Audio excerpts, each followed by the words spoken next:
moved into that apartment because it was quiet. Not the kind of quiet that feels lonely, but the kind that makes you sleep deeper at night. The walls were thick, the street outside barely had traffic, and most of the neighbors kept to themselves. After a few years of noisy roommates and unpredictable landlords, it felt like the first place where my life could finally slow down. The building itself wasn't special. Just 3 floors, faded paint near the stair railings, and a small parking lot that always smelled faintly of dust and warm concrete. Nothing about it looked memorable, which was exactly why I liked it. I wasn't looking for excitement. I just wanted routine. Every morning I left for work around the same time. I'd lock my door, walk down the stairs, and step outside into the early air while the sun was still low enough to keep the shadows long. Most days, the only sounds were distant birds and the soft hum of someone's air conditioner. That's when I first noticed him. He lived in the apartment directly across from mine. I didn't even know his name. We never had a real conversation. Just small, polite nods when our doors opened at the same time. He looked ordinary in a way that was almost forgettable. Average height, neutral expression, always wearing clean clothes in muted colors. Nothing flashy, nothing strange. If I had passed him on the street, I doubt I would have remembered his face 5 minutes later. Sometimes he would step out of his apartment just a few seconds after I did. Other times, he was already standing in the hallway when I opened my door, adjusting his jacket or checking his phone. We'd exchange the same quiet greeting. A nod, a brief glance. Then we'd walk down the stairs separately. It became part of the routine without me realizing it. I'd wake up, shower, make coffee, grab my keys, open the door, and there he was, not always in the same position but always nearby. Close enough to notice, close enough to become familiar. There was something oddly comforting about it at first. Seeing the same face every morning made the building feel less empty, less anonymous, like a tiny piece of consistency in a world that constantly changes. I remember thinking once that he seemed unusually calm, not sleepy, not rushed, just steady, like nothing ever surprised him. But people have different personalities. Some people are simply quieter than others. So I didn't think much of it. Days turned into weeks, weeks into months, and the routine stayed exactly the same. Same hallway, same stairs, same quiet nod, same brief moment of shared space before we went our separate ways. If you had asked me back then if anything felt wrong, I would have said no. Everything felt normal, predictable, safe. It wasn't until much later that I realized how carefully I had stopped paying attention. After a while, I started noticing small things. Not big enough to scare me, not dramatic enough to feel important, just details that didn't fit perfectly once I paid attention. It began with timing. Every morning, I left my apartment at roughly the same minute. Not exactly the same second. Sometimes I grabbed my keys slower, sometimes I double-checked the lock, but always within a short window. And strangely, he always appeared within that same window too. First, I thought it was coincidence. 2 people with similar schedules living across from each other. That happens everywhere. But then I realized something that made me pause. It wasn't just that he came out around the same time. It was how precise it was. One morning, I checked my phone just before opening the door. 6:42 a.m. I stepped into the hallway, and a second later his door opened. Not a few seconds, not half a minute. Almost perfectly synchronized, like he was responding to something instead of moving naturally. I laughed it off quietly to myself. My brain probably wanted to find patterns where none existed. Still, I started paying attention after that. The next day, I slowed my routine on purpose. I tied my shoes twice. I wiped the kitchen counter even though it was already clean. I delayed leaving by almost a minute. When I opened my door, the hallway was empty. For a moment, I felt oddly relieved. Then, just as I stepped forward, his door opened behind me. The same timing again. I told myself it meant nothing. Maybe he heard my door. Maybe we were both just creatures of habit. But the pattern kept repeating. If I rushed, he appeared quickly. If I slowed down, he appeared later. Not exactly matching me, but close enough to feel intentional. Another small thing bothered me too. His movements felt measured. Not stiff, not robotic, just controlled. Every step was the same length. Every turn of his head happened at the same angle. Even the way he adjusted his jacket looked identical each morning, like a replay. One day, I counted his footsteps without realizing it. Same rhythm, same spacing, Same pause before the stair turn. I remember thinking how disciplined he must be. Maybe military. Maybe just very organized. But then I noticed his eyes. They never wandered. Most people glance around when they walk, checking their surroundings, looking at phones, watching where they step.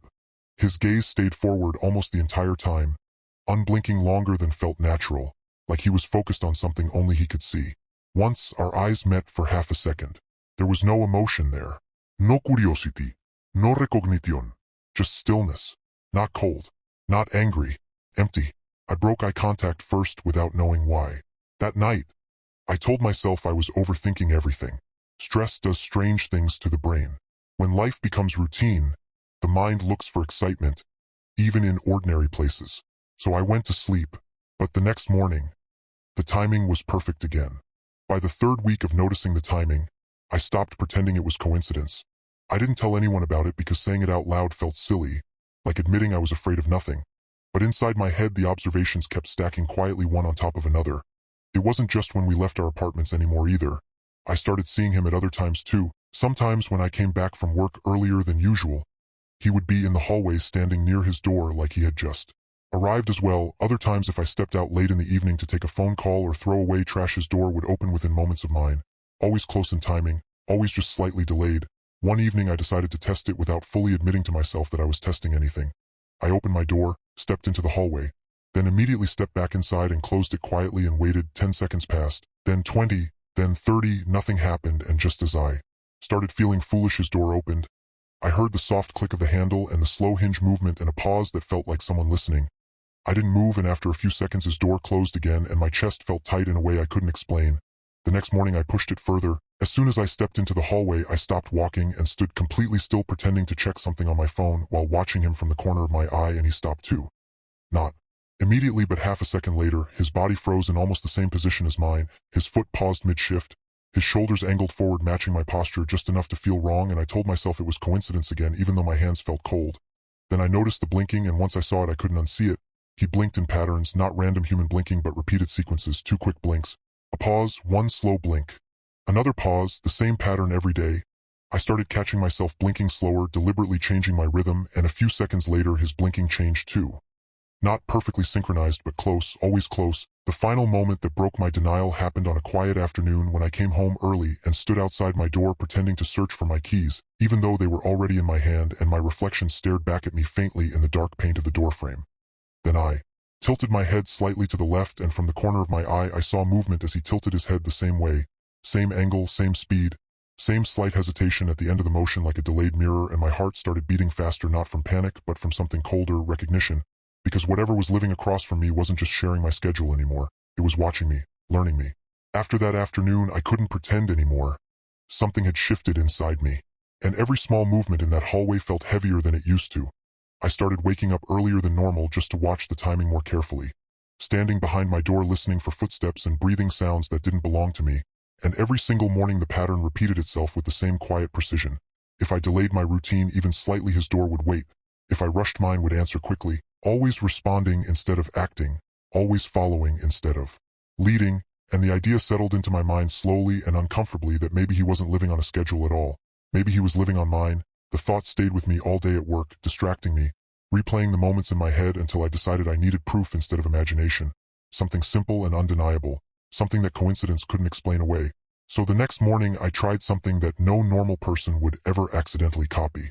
I stepped into the hallway, and without turning around I slowly raised my right arm straight into the air and held it there, pretending to stretch even though my muscles were tense and my pulse was loud in my ears. I waited without moving, and after a short pause I heard fabric shift behind me and the faint sound of shoes adjusting position. And then in the corner of my vision I saw his arm rising too, same side, same angle, same speed, matching me so closely it felt like watching my reflection move in delayed glass. I lowered my arm slightly and he followed. I rotated my wrist slowly and he rotated his. The movements weren't perfectly synced, but they were close enough to make my stomach tighten, close enough to feel intentional, close enough to feel planned. And when I finally turned my head to look directly at him, his eyes were already on me, wide and unblinking and empty in a way that made my skin crawl. There was no confusion in his face, no question about what I was doing, only quiet attention, like a machine waiting for its next instruction. And for a long second neither of us moved.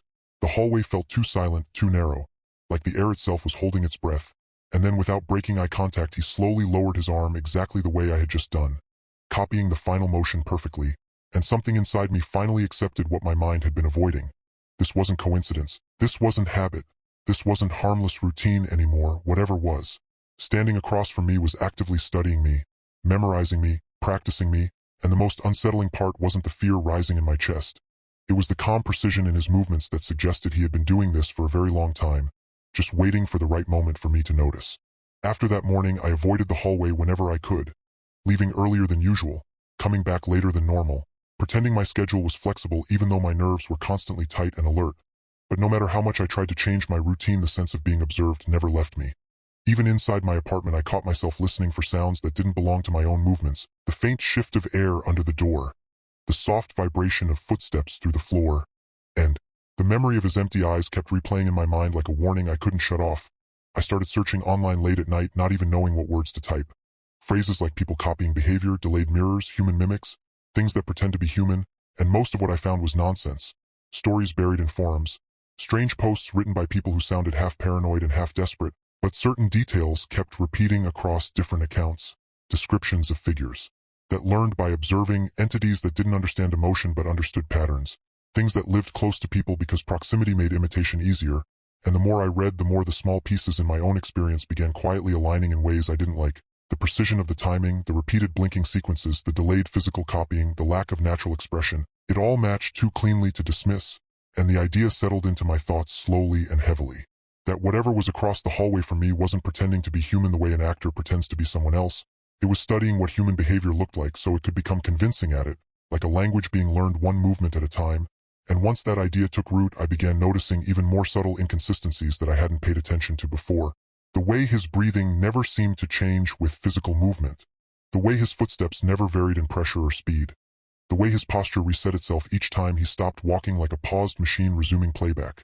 None of these things were dramatic on their own, but together they formed a pattern that felt artificial, constructed, practiced, and the most unsettling realization wasn't that something unnatural might be living near me. It was that it had been doing this long enough to appear almost normal, close enough to blend into daily life without anyone questioning it, which meant I probably wasn't the first person it had watched this closely, and maybe not the first person it had learned from either, and that thought lingered in my chest like a quiet pressure that refused to fade, because if something could learn how to move like a human simply by watching, then it could eventually learn how to replace one too.